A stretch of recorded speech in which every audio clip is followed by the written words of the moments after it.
Well, I guess let's kick it off. It's kind of strange doing a talk where I'm speaking at a webcam and not able to see an audience. So if you could find ways to make Nick interrupt me with fun questions, I would appreciate that, because at least then I wouldn't feel like I'm sitting here alone. I'm going to give a talk today about the economics of red teaming, really from the perspective of, hey, is Oday actually worth it?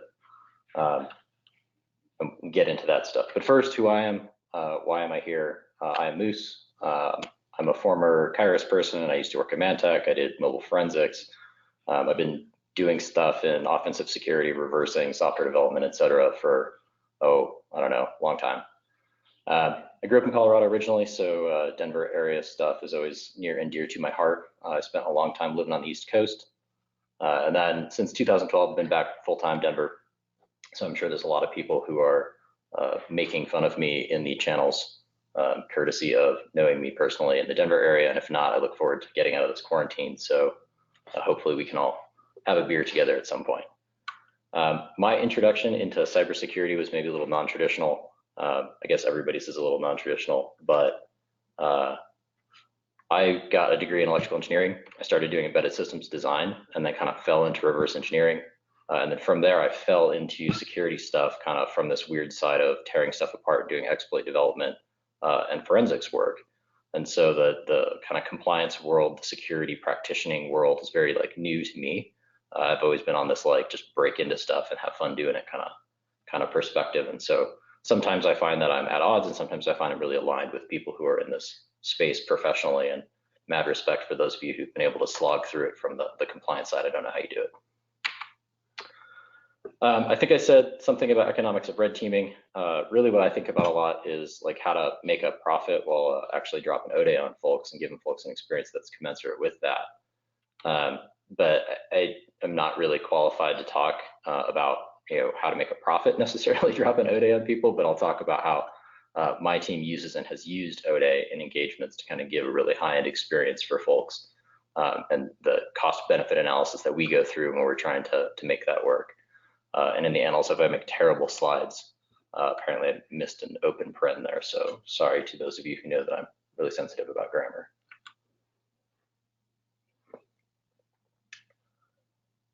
I start with some prereqs because I have found in this industry that nobody knows what anything means. We all use the same words, but they mean different things to different people. And so sometimes I talk to folks and they think something totally different when I use the word pen test than I might think, or red team, or whatever.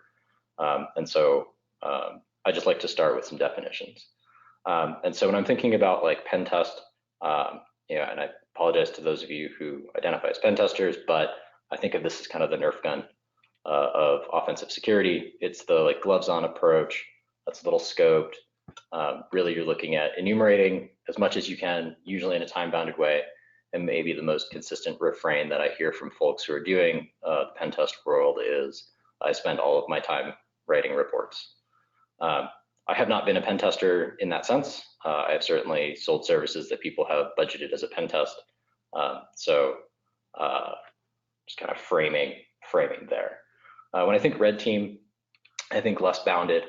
I think really assessing. You're trying to go deep. You're trying to answer questions like, hey, what happens next? A lot of people will say that they believe in like presumption of breach or presumption of compromise. And really this is like us starting to scratch at this question of what's going to happen when I am compromised somewhere, right? Is the rest of the security program going to work? So over on the left, maybe it's the, hey, we're trying to help meet this compliance goal, finding as many vulnerabilities in all the places as we can, and assessing whether controls, particularly specific controls, are working as we expect. And then over on the right, maybe it's more, is the security program as a whole functioning? A little bit larger scope. So I guess Nerf and maybe paintball as a reasonable analogy. I have never done that either. I don't know what it's like to do that for a living. We used to sell a red team service when I was a services provider, and we used to brand it in like a more goal-oriented attack or bounty-based goal-oriented attack world, where the way that we would think about breaking into organizations was really trying to incentive align ourselves to behave like actual adversaries. Because we had customers who were trying to get at this question of, hey, does my security program actually work at a really foundational level? Or how do I help my team practice and assess their own capabilities, get better with their tools, and understand what it's really like to run through an incident, but that you can actually walk back. And so we did these gigs. It was like blind versus blind. You know, our attack team wouldn't be aware of anything in the organization. The organization wouldn't know that it was coming, other than kind of a coordinated white cell. You know, maybe engage with a CEO or a board, as opposed to with a traditional like contracting for you know, an audit shop or somebody. And we would just set up these goals and say, hey, we're going to go after what matters inside this organization. Our whole objective is going to be to achieve those goals. We're willing to put a number on it. If we don't, you know, hit that bounty, we don't get to that goal, like maybe we don't get paid. Yeah, and when I was doing these engagements, I found a lot that it seemed that everybody put all of their investment into really hard shell. You know, I know this is not going to be like earth shattering to anybody, but you know, crispy outer shell, soft candy middle. Everybody would use words like defense in depth. They would tell me that they believe in incentive aligned, or sorry, they believe in presumption of breach, presumption of compromise. Say, oh yeah, of course I'm going to get hacked, and I planned for that. But then all they would ever do is like, you know, patch their perimeter. And so the goal for us was always to provide this realistic experience. And I'm going to spend some time on this topic of realism because, you know, a lot of people think that, you know, realism is super important in an attack engagement. Some people would tell us, nah, it doesn't matter.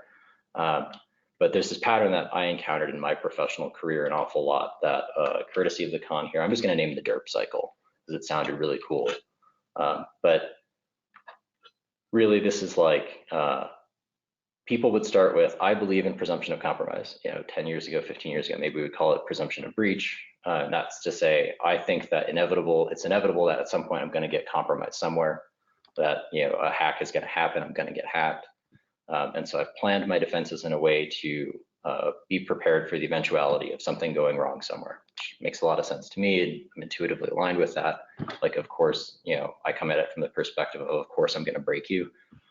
So if I was planning defenses, of course, I'm going to assume that somebody's going to be able to break me, right?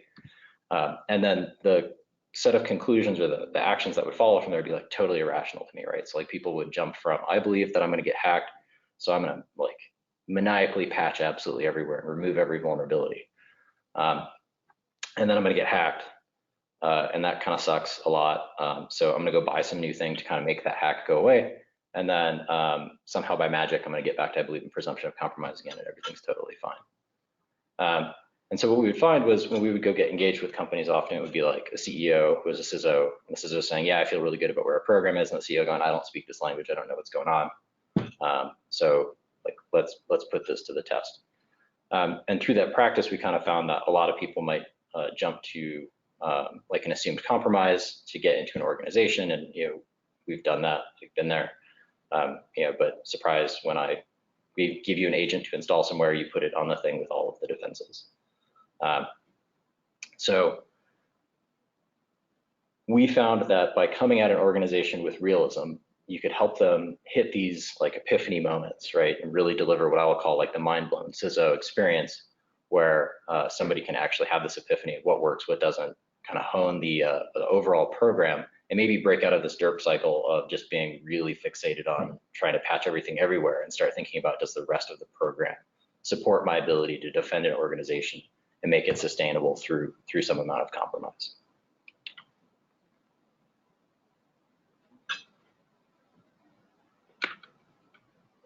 So I think I said mind-blown CISO, my MBC, my whole goal here when I was engaging as a services provider is really just to help CISOs have this like epiphany moment, shake up their team, hit some sort of experience where they say, holy crap, this is amazing, I want to do this again, right?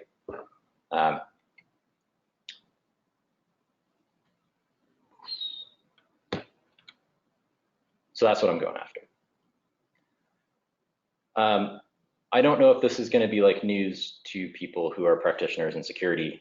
I know that it's not a thing that I spend a lot of time thinking about when I'm in the midst of breaking into an organization. But in order for me to operate a successful business, I need to get somebody to pay me hopefully markedly more than it costs me to give them the service. And so my life experience, drop Oday on an organization going through a security engagement with them, that's a lot of outlay, right? And even if we develop those capabilities ourselves, a lot of effort that goes into that. And there's, so from a raw mathematics perspective, my adulting in offensive security was, hey, it's kind of hard to actually make this happen, right? Oday cost money, new tools cost money, capabilities cost money. And at the end of the day, maybe it's not worth it, right? Now, every time I did one of these engagements, I have a CISO who's like, holy crap, we got to do this more. I'd have somebody on the security operations team like, that was amazing. How do we do this all the time? And then like harsh reality, right? You got to actually like get somebody to pay you to do this thing. So I spent a lot of time thinking about how to actually give value to a customer. Again, my experience, most of the value that I would hear people like call out to us as these like kind of high-end red team engagements were playing out were all these things on the left side of this. So non-measurable value. And I don't like non-measurable value because it's hard to get somebody to up the price tag for a gig or pay more money or go to their CFO and get budget. And if you can't go to the CFO, you can't go get more budget, you're not able to give me more money. It means that I can't get that price up, and it's hard for me to hit that busy 101 requirement of you paying me more than it costs me to provide a service. But kind of running through it, the way that I kind of think about it is if you bring in an outsider to assess the security posture of a program, right, and you're not looking at just validating individual tools, you know, maybe you're not looking at problems of does this thing work as configured or designed? You're looking at problems of I don't speak the same language as my CEO, right? Or between IT and SecOps, we have different priorities for how we think about you know, actioning change in our organization, or we have a different language for what are the most important things. And so the kind of things that I found myself unsticking professionally were more on the political will, helping people come to common terms, language understanding between parties, you know, particularly up C-suite executive chain communication. But then the way that we get justified in a budget was like, you know, hey, we never completed a rollout of all of these software licenses for the security tools, so we're not going to renew, or hey, we didn't actually get any alerts that we care about from our SSP, or you know, this thing over here that's supposed to be the, you know, next miracle cure for cybersecurity weakness turns out not to be. So we're going to get rid of that thing. And so you have these measurable values that you're providing to a customer by helping them understand like, hey, this thing does or doesn't work, or this investment was worth it, this one wasn't. But the things that people are always chirping about were stuff on the left, and that made it very hard as a practitioner in the trenches to help organizations like, you know, get you budget. And I mean, I hate to be a capitalist, but at the end of the day, I need my customers to get me budget. As fun as it is to be a cudgel, as fun as it is to see some other service provider get kicked out of an organization when they suck, yeah, it doesn't pay the rent. I actually think about kind of security in this weird way. I've told, you know, my own teams many occasions that there's no such thing as a cybersecurity company. And maybe there's no such thing as a security company, and there's certainly not such a thing as like a cybersecurity software company, right? Like there are security practitioners and they work in some other company, and their job is to keep that other company working, right? They cost money and they're trying to keep that business operating as a successful business. This is one of those things that I see most, well, maybe not now, but for a long time, I saw a lot of companies fall down on just the understanding of what was important to the business. And I frame that because if you're trying to secure everything everywhere all of the time from everybody at all costs, this what you spend like becomes really, really expensive, right? Whereas if you know what you're actually trying to defend, if you have a specific goal or what it means to sustain the organization, it's much more tractable, not easy, but tractable at least for you to frame a conversation with your management around, you know, what matters, what are we willing to actually invest in defending at all costs, where are we going to put the bulk of our resources, and then what is it okay to just lose, right? End of the day, for me, as I think about value in cybersecurity, when you're being a cold-hearted business person, if it is cheaper for you to get hacked than it is for you to defend the organization, just get hacked, right? I don't think that's true in many cases, right? Most cases, hopefully it should never be true, but there are organizations where maybe it's easier for you not to try to defend everything everywhere for sure, and maybe it's easier just to get hacked. But you're balancing reputation with all of the spend, right? Me as a service provider to you as an organization, right? I cost money, and so it's beholden to me to either help you defend, help you get better, very least not cost you an arm and a leg. I'm going to talk about Oday a lot here for kind of the rest of this. And so I want to pause briefly and address like just kind of the ethics associated with using, deploying, researching, developing Oday, and then completely sidestep it. What I mean is I spend an inordinate amount of time of my professional life focusing on doing what is the right thing to do in the context of my customers, in the context of the community, in the context of what's going on in the world writ large. But that's not the purpose of this talk. That's like a whole different talk. If we want to have a beer or a coffee or whatever when the quarantine lifts and yammer through how we should be thinking about the ethics of Oday, I would love to do that ad nauseum with anybody who's interested. But I'm going to pause on that for today and instead just talk about like, hey, what do I mean when I say Oday? If you've ever seen me give a talk before, invariably it ends up with a whiteboard and me drawing a bunch of boxes and clouds. And it's usually pretty ugly. I'm not good at drawing. I'm not good at clouds. So hopefully everybody can stay with me as I page back and forth between slides and try to remember what I'm saying. Outside party, looking at some organization that lives out on the internet, there's a broader cloud, and then there's a cloud that makes up some organization that I'm going to breach. And when I say Oday, what I'm really talking about is I've got some novel capability that's going to get me from the outside of an organization to the inside of an organization. It might be an exploit that I know uniquely about that is known to me, generally not known to the vendor, not known to the customer, certainly not known to the defensive tools. Might be a technique, might be something that I'm leveraging to go from left of the cloud boundary to inside the box with the exclamation point, and then ultimately going to go to the inside of an organization. And then like anybody else who has broken into an organization, once I'm at that point of presence, I'm going to go find all the things that make up the boxes inside the organization, find the things inside the cloud. And then I'm going to go from being on the one box with an exclamation point to owning a bunch of other things with exclamation points on them, because remember that I'm looking for some bounty that I'm trying to achieve. So maybe I'm attempting to access the CEO's email, or maybe I'm trying to get to the domain controller, or maybe I'm trying to get to the financial and payment information or the secret formula for Coke. Like, I don't know, but there's something that this business cares about. I'm trying to find it. I'm an outside party, don't know where it is.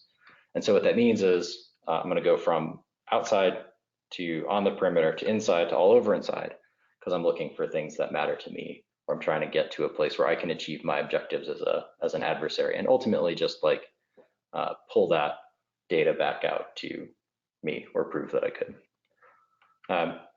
So if I think about my professional career, like war story time, my team and I were outside of an organization, and we didn't have any way to get in because they had a pretty mature security posture, and they were doing a really good job of patching, right? Like everything was up to date. There were no publics. Their perimeter was really small. They had active monitoring on all of the things. You could fish to your heart's content, and you had default deny on all of the endpoints, right? Even living off the land, like everything's locked down. There's just like, F all that you can do to get into this organization. But we have patience and we've got time on our side, and so we wait, right? And then eventually in this case, we sitting on a Tmux, banging on a thing, come up with a way to blind own the system sitting on their perimeter, and took a F ton of work, and we're finally able to get onto this box on the outside. And then you lather, rinse, repeat, right? So now you're banging at stuff on the inside. Again, you land in some spot, it's pretty slim pickings. You bang on something else and you come up with yet another way to move into the next system. And every step, every one of these little arrows progressing across this board is just us banging our head against something that's pretty hard, trying to move around until eventually you get something with domain creds, or you get something with admin privileges. And then of course it's game over, right? But you don't start there, it takes effort to get there. And this whole time that we're engaged, right, every time we take a step, we're tripping over defenses, and we're finding things that they're using to try to counter us. And so of course, is this like constant stress of, oh my God, am I actually gonna get paid? And every one of those steps costs me money, right? As a service provider, as an attacker, as an adversary coming at this organization, every one of these steps has a price tag attached to it. And so kind of the real purpose of the conversation today is like, hey, what does that look like? And how do you rationalize doing something like this? Because giving somebody that mind blown, holy crap, I just went through a real engagement, I can walk it back with the red team and really understand exactly like how to make my team better, and then maybe do it over and over again, right? And get better and better and better at defending my network. But if we're going to do that and you want to do it with realism, at some point, maybe not all the time, but at some point you have to have capabilities like this that come into play. And then you get in this boat of, you know, us as a service provider actually having to make that economically feasible. So this is where rubber meets road, right? You're in this world of trying to be a service provider or a software provider or whatever. You have to provide your service and you have to run a business. You do not get clients without having people know who you are, by and large. And so, you know, cost after time, materials, profit, and marketing, right? So I got my notional balance sheet for how I have seen most of my friends engage, which is you spend all of your time doing stuff, engaging against an organization, and you get a paycheck for the gig that's like 50K. And then, hey, lo and behold, if you've got 3 people with like senior level salaries and they're engaged for, you know, a largish period of time, like say a 4-week engagement, I would think is pretty reasonable on the upper end of what people are actually engaged for. Hey, sorry, Dave, I wanted to just interrupt. You know, a question from anybody but me. So if you don't want to talk about it, since you guys run this, what's typically a percentage that you make in profit off of your guys' engagements? What do you typically see? Maybe not you, but what do you see in the industry on a profit for percentage for your guys' engagements or in the industry? Yeah, well, when I was engaged as a services provider, and you know, actually a large part of why Randori is big round egg. The amount of time that we would often invest in gigs was markedly higher in total cost than we would net out. And you know, we had the benefit of having additional revenue streams in the business I was in at the time. And so although we kind of like tangentially benefited from engaging by training our own staff and coming up with better ways to, you know, build tools and engage, it was a hard life to actually like make a living at that kind of upper end of the space. I don't know, and that would be an excellent question if folks have insights that they're willing to share, because certainly that kind of competitive intel is a space that now that I'm not a services provider, you all can tell me, right? Because we're not competing. I would love to know what like that profit looks like. I had spent most of my adult career in the you know, government adjacent space where you know, 10% profit margin would be pretty unheard of, unfortunately. But yeah, unknown. Awesome, thank you. I appreciate the answer there. And I've always tried to figure out what that percentage is, and I've still haven't been able to determine it. It's all over. Yeah, I think it's all over the place, and I haven't seen any like mechanism of consistently pricing. You know, as we have been engaged with our customers at Randori now, you know, like we're early, we're not worried about making profit right now per se, like we're venture backed. But it does mean that we're trying to figure out what a price point for a service offering needs to be. And you know, hook or crook, if somebody's going to line item you in at the pen test line item, or they're going to line item you in at a red team line item, you have to be under or in the same range as what they're currently paying, or be providing additional value beyond that. I have a note later, like maybe the largest gig I've ever done was like $500,000 in top line, and I think that's pretty outside the norm. You know, I see more engagements that are, or more customers that are engaged with us, maybe talking in the 30 to 80 range, but that would be an interesting separate point of research. If anybody wants to collab on that, I would love to chat through it. Oh yeah, I would love to chat a little more, and I mean, and I'll let you get back to your talk, but I also would love to chat a little in the future about your thoughts around paying. Do you really get what you pay for when it comes to pen testing in the industry right now? And that answer can be, it typically is a yes, but sometimes it's not. So we could talk later, but let's get back to your talk, and we can touch on that maybe in the end. Yeah, let's definitely tack on some stuff at the end. I will happily yam about my philosophical waxings off of a soapbox at any point. So I guess net for this for me is really just if you're dealing with these types of budgets, and this is not unreasonable, it's going to be hard for you to make space in that for a large amount of really pushing the boundary research, right? So just bear that in mind.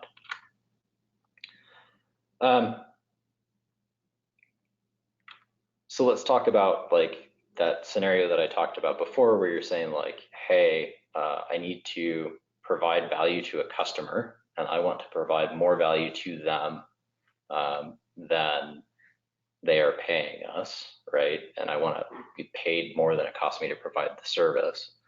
The way that I think about it is, if you're going to do an engagement on the security side and you're maybe fitting into the pen test budget, you're fitting into a red team budget, or you're fitting into something in that, like between the cost of a maybe real commodity straight compliance rapid pen test and I've displaced some sort of capability that my customer was able to get rid of. You know, you're charging them less than a Ferrari, but you're maybe able to get to more than a pen test or a red team, but you're not going to get, way more than that. And on the flip side, if you have to go after somebody that's got a kind of high-end security posture, well, maybe just to get into the environment, you're talking about dropping Oday, and then to get moving laterally inside that organization, probably you need some unique tooling. You probably need some Oday or something that you're rapidly weaponizing, or you got to get relatively lucky and find something wholly unpatched, or you're dropping more Oday. And then when you need to actually go find whatever your objective is, right? Because your goal is not to just like hack everything everywhere all of the time. Your goal is to go help that customer understand how much effort it takes for me to get to the crown jewel that would break that organization.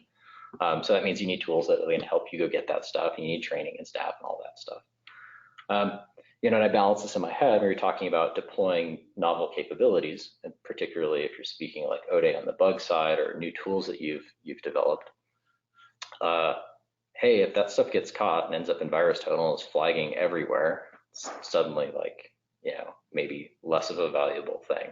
So the constraints that you're working in are a budget that's not absurd, right? People aren't going to suddenly start paying, tens of millions of dollars just for like a red team or an offensive security exercise, because the value doesn't really make sense in most cases.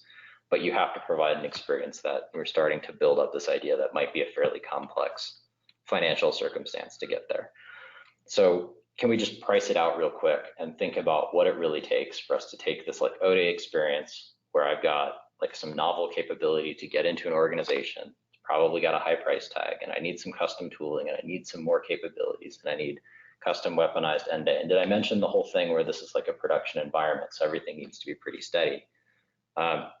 So what does the pricing really look like when you're trying to figure out, what does the cost look like, I guess, when you're trying to get there?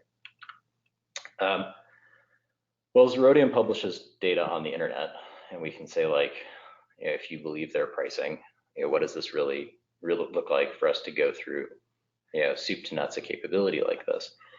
And so the way that I think about this is, you've got some, like at least one reasonable to absurdly high-end remote code. You've got some local privileges. You're bypassing some local security controls. You're pivoting in an environment. You've got tools that you need to both integrate a capability with and to deliver, next stage. You've got a team that's got to run that. You got to train them, and you need all this stuff to exist, right? So like, even if I outsource all of my development to Russia, which I do not do, but it's like a pretty reasonable balance of like 40K a year or something for a developer who knows what they're doing is pretty awesome.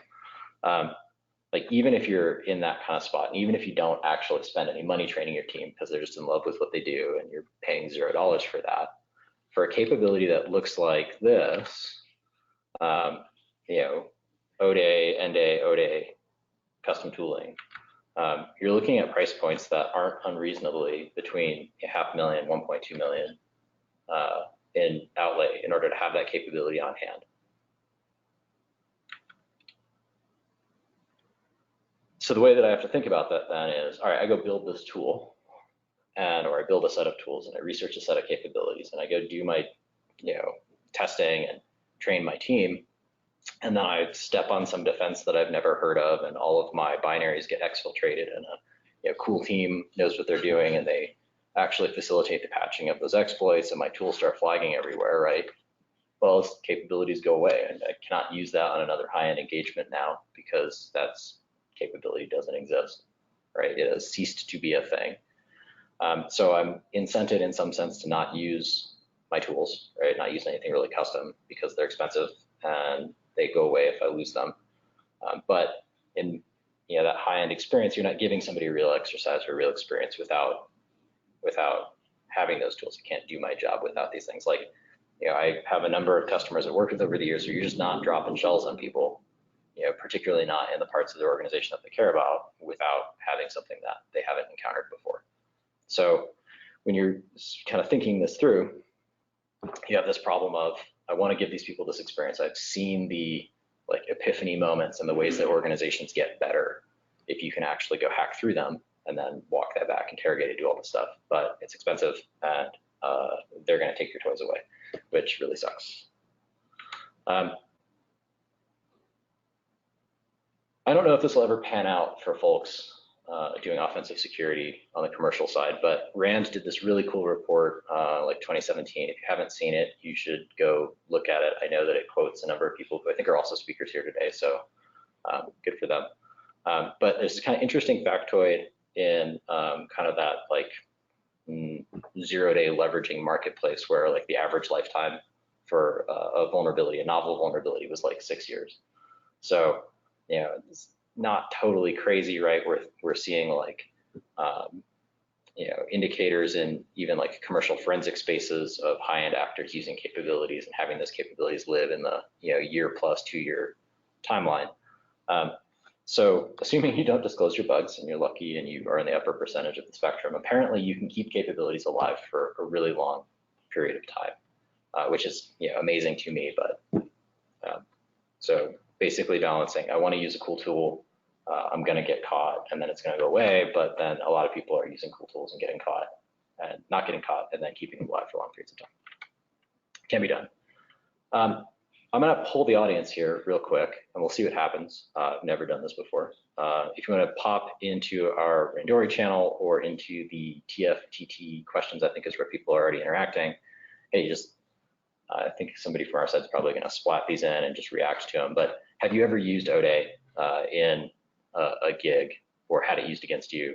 And then, hey, other question that I kind of glossed over here, but is maybe really important. Would you just go download, or would you use a third-party developed exploit for some sort of Oday or end-day capability and actually use that on a production system?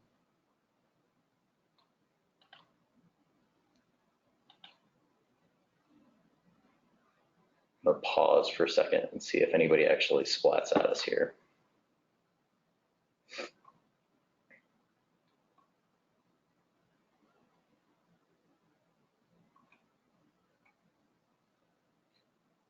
I guess I should do this. I can at least react and say, yes, I have used Oday in an engagement. And maybe I'll press forward while folks figure out how to Discord and listen to a talk at the same time. And then it has been interesting with a lot of people. Just this is it might be their first, but they've seen these Discords, and it does take a learning curve to get into Discord, because typically it's for gaming, right? So a lot of people don't use it for this chat feature. So, well, we'll see what happens. We'll see what happens. Well, I'm happy that we've got some polls running. I've never tried this yet through Discord, so hey. Yeah, it'll be a good shot. It'll be interesting. And then would you use a third-party Oday in production? I guess I'll seed this and say,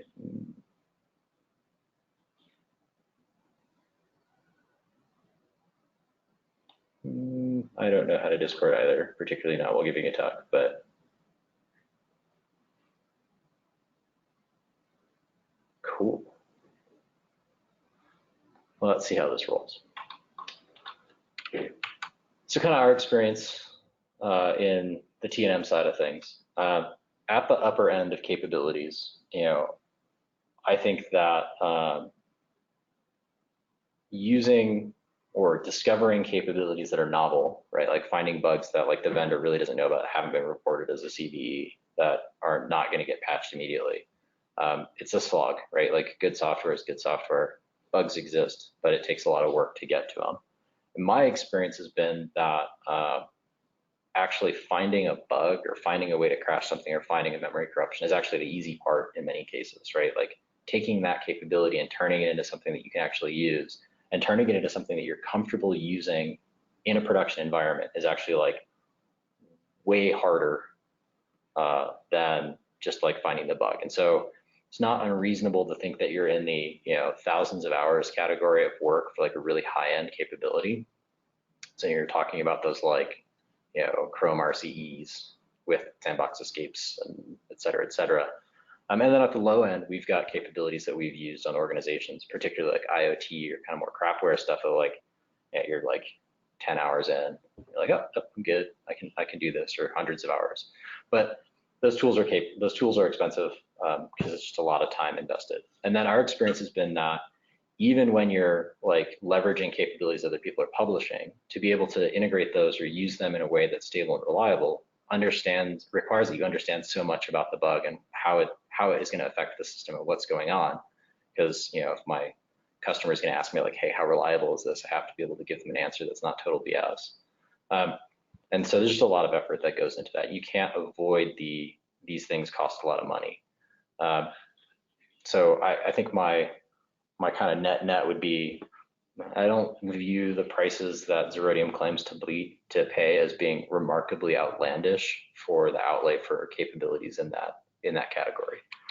There's totally a momentum piece that is engaged or in play with building capabilities. So it's a slog, but if you can get there, you can give somebody an experience that's absurd.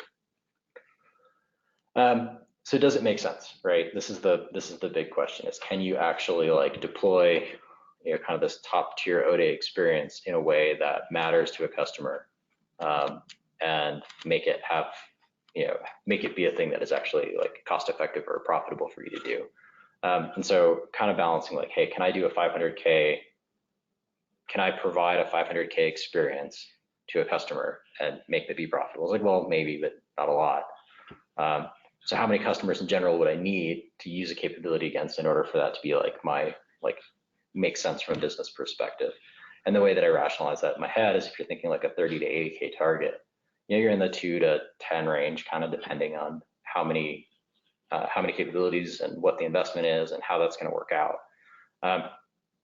The kind of optimization problem that you run into, right, is that for the organizations that are willing to pay more money, the types of capabilities that you're going to need are more expensive, right? So it's not just that I can go get a cool Oday that works in, some kind of mid-tier software appliance.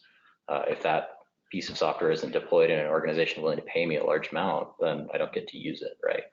So it's a weird business to be in for sure, but it's a thing that you can make work if you can get to like a bunch of customers all consuming the benefit at the same time, or near enough in time that it's able to be kind of spread out across that set of customers. And so next question I want to ask the crew here, same thing, I'll throw it in Randori, throw it in TFTT, might already be there, but do you actually coordinate, or have you coordinated like a campaign across multiple customers at the same time? Because in my thinking, if you actually want to provide a high-end 0-day backed experience against customers, you're going to have to do that in a way where you can hit several people at a time, at least 2, maybe as many as 10, right? And I don't actually have any insight. I've only ever run one team. I've never been in a big company that had like dozens of teams.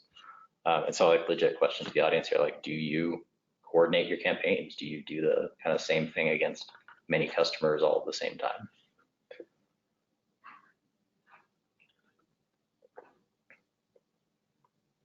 It is really weird not seeing an audience. I got to say that, Nick. Pretty crazy.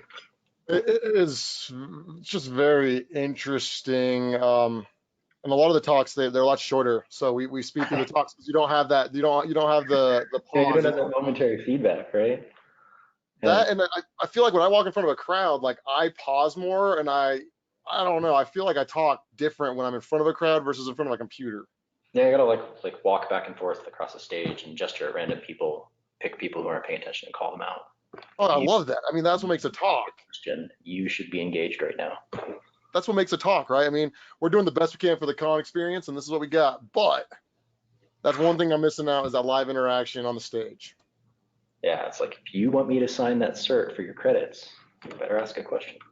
Yeah, ask our CPEs, people. Come on, questions. Um, so the way that we look at kind of digging into stuff, I always try to stay away from places if I'm going to build a novel capability that I know other people are doing research. I don't know how valuable that is. Same Rand report that I referenced earlier, and I think somebody dropped in the Discord channel. It seemed like it was a pretty low overlap of like novel discovery. Although certainly, as I've been following the kind of public VR space for a long time, there seem to be a lot of researchers who kind of hit the same stuff. So I don't really know how that works. We look for what we call applicability, right? Like, so across our customer set, if this appliance or this application or this browser is used everywhere, well, that makes it a juicier target, right? Because if I can build a capability that I can deploy across all of my customers at the same time, that makes it a pretty reasonable thing to do.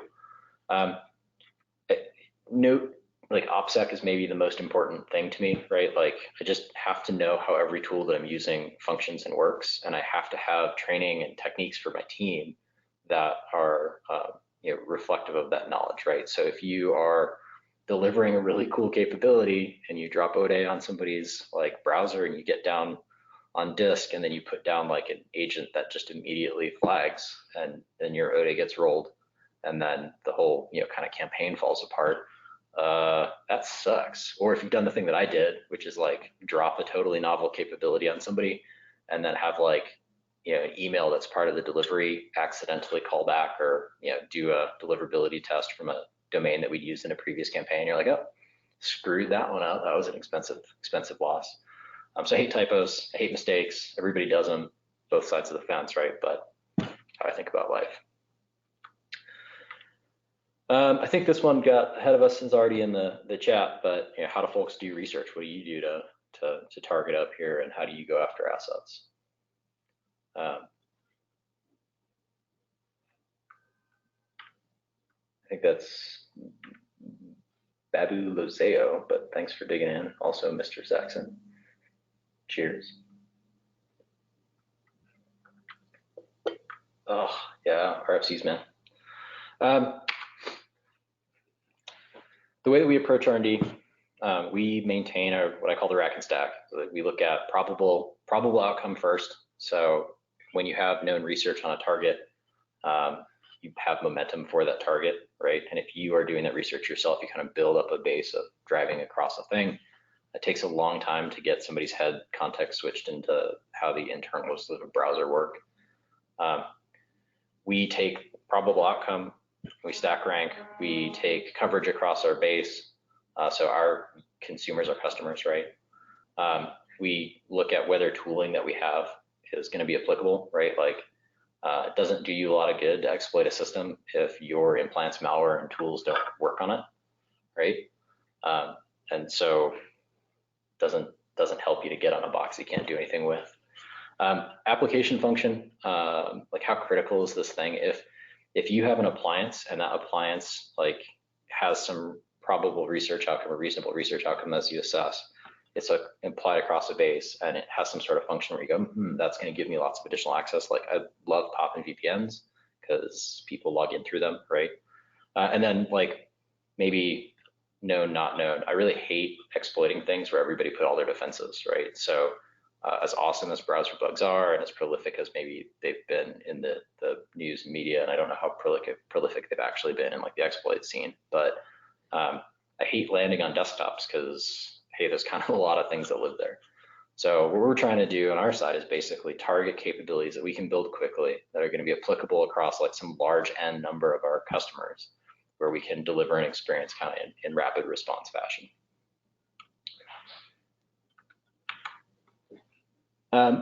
When we manage cost, right, it's all about making this thing work across a large set of customers at once. So automation, I don't know about how folks with large teams or like large numbers of like human teams engage and coordinate, but for us, it's all about automation and delivering capabilities.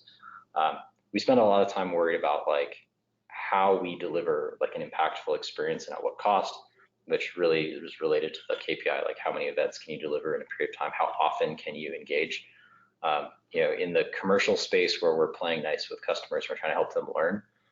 We assume that the lifetime of a bug is going to be pretty short, right? So I'm not targeting like being able to use something for 6 years. I don't think that's realistic. So we think about how can we use automation to deliver a capability across a set of customers at the same time or in tight time windows so that we can kind of run a campaign to course. We don't care about really like where we're learning about bugs, but just kind of outcome driven, right?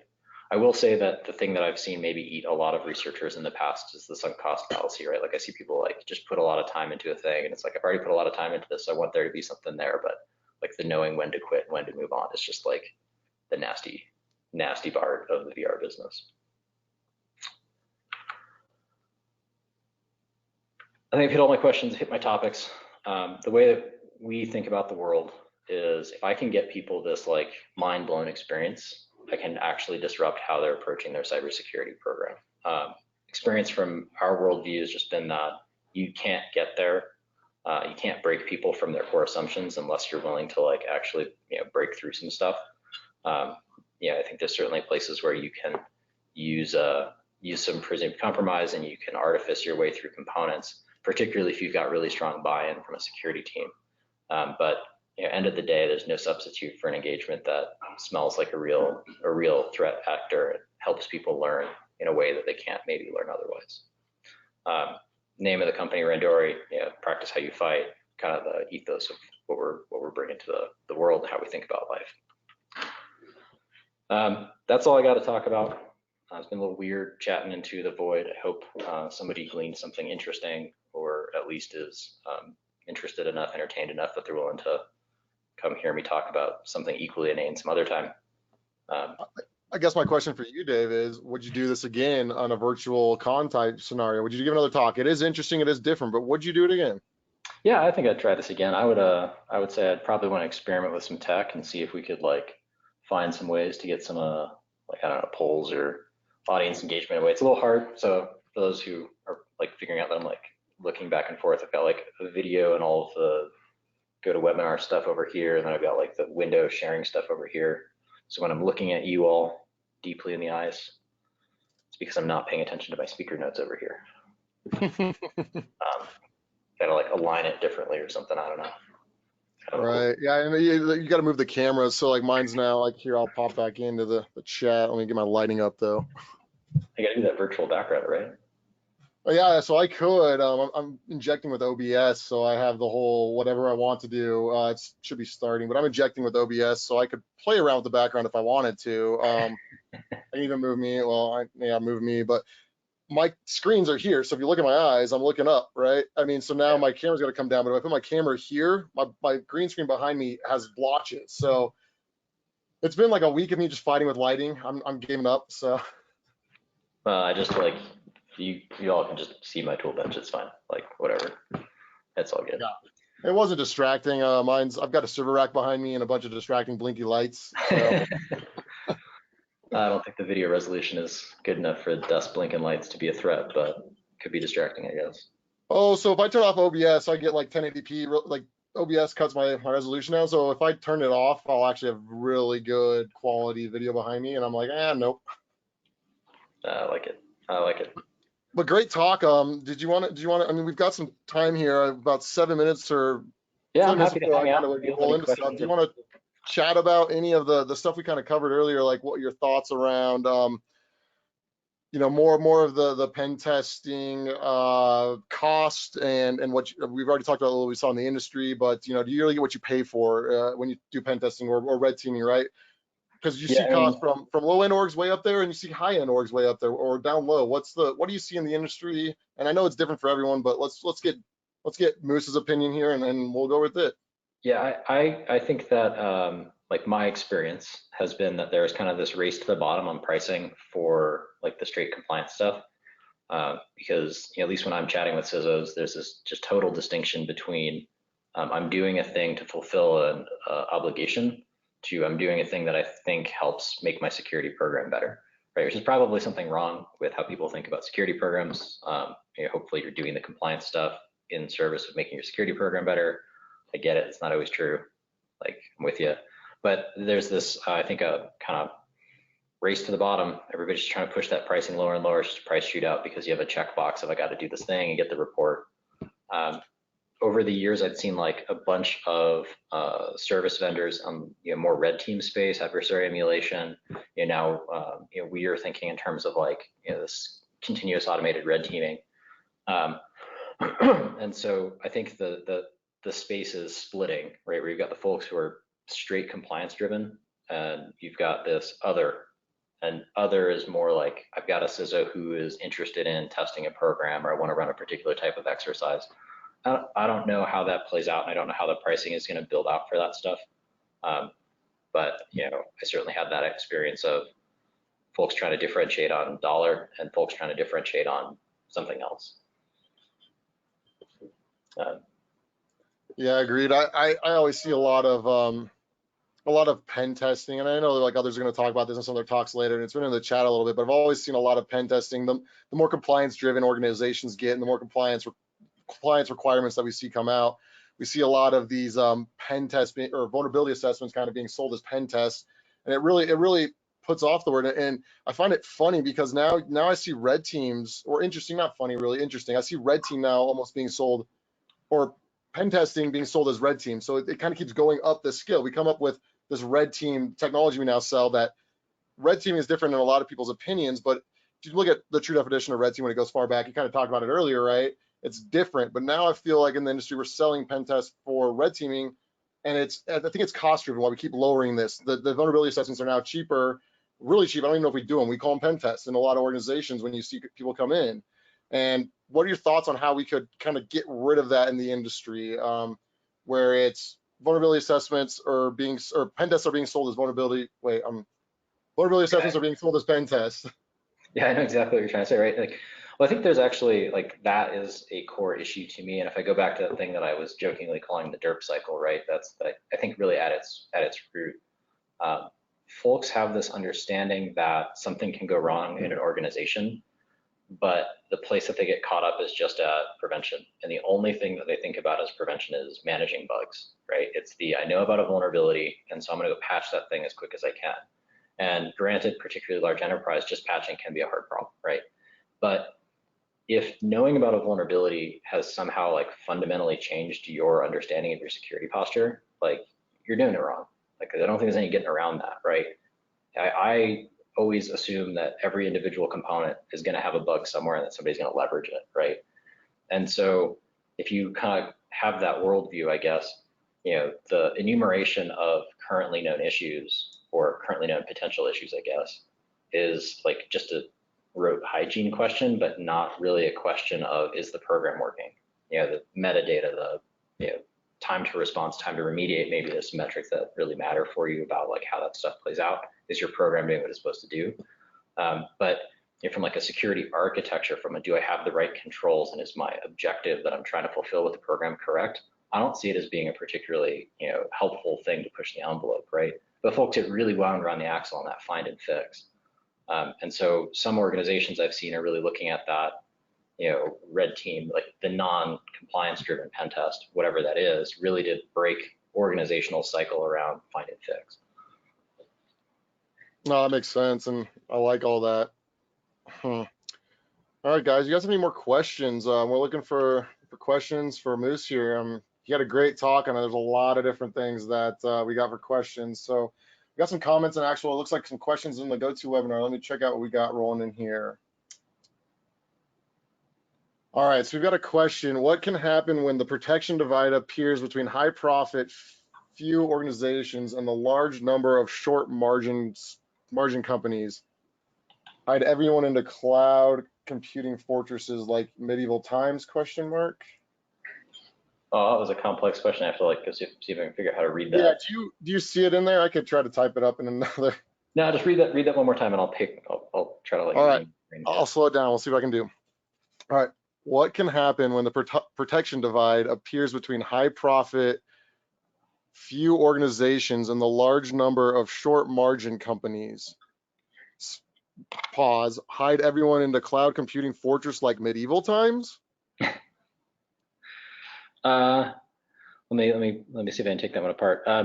So Definitely, I see a pretty small number, or I've engaged with a small number of organizations with really sophisticated or really advanced security postures.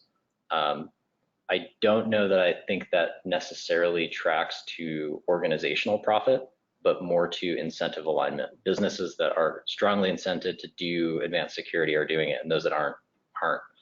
Um, there are a lot of businesses who are engaged in like cyber, doing things in the interwoods that are not going to be like huge profitable businesses and aren't going to be able to engage in like crazy advanced cyber technologies. But I think there's actually like a pretty reasonable number of like cool tech to help folks kind of do the good stuff or do the right thing. In an easy way. So like if you're thinking like, Cloud Fortress, yeah, if I can break into Amazon, like AWS infra, I can own a lot of stuff, right? No doubt.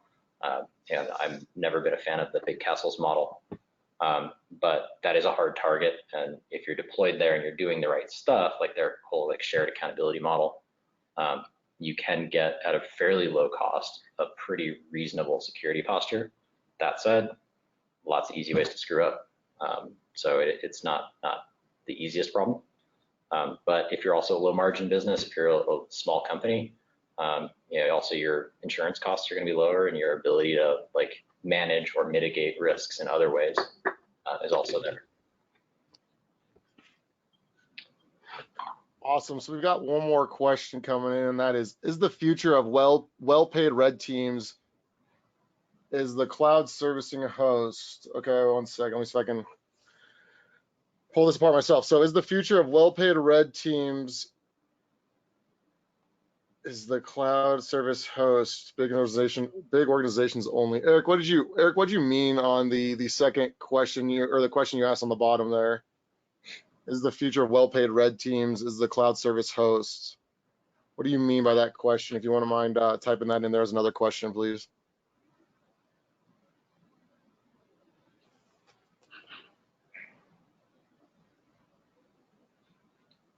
We'll find out if Eric's still with us, I guess. Give him a minute here.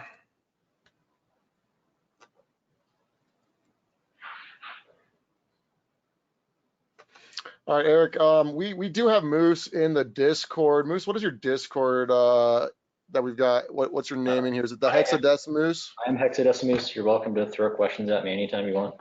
I will be in and out of Discords probably all day, and through a long period of time, I'm on a few. So.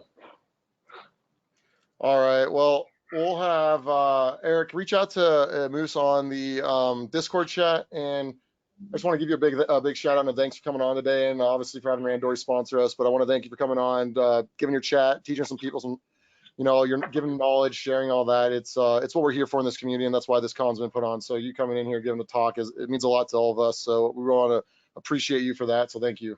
Hey, Nick, thanks so much. I appreciate you all for putting on the con. I love seeing folks build community, especially now. So it's good to have an opportunity to connect. So thank you all, and I hope everybody hits us up.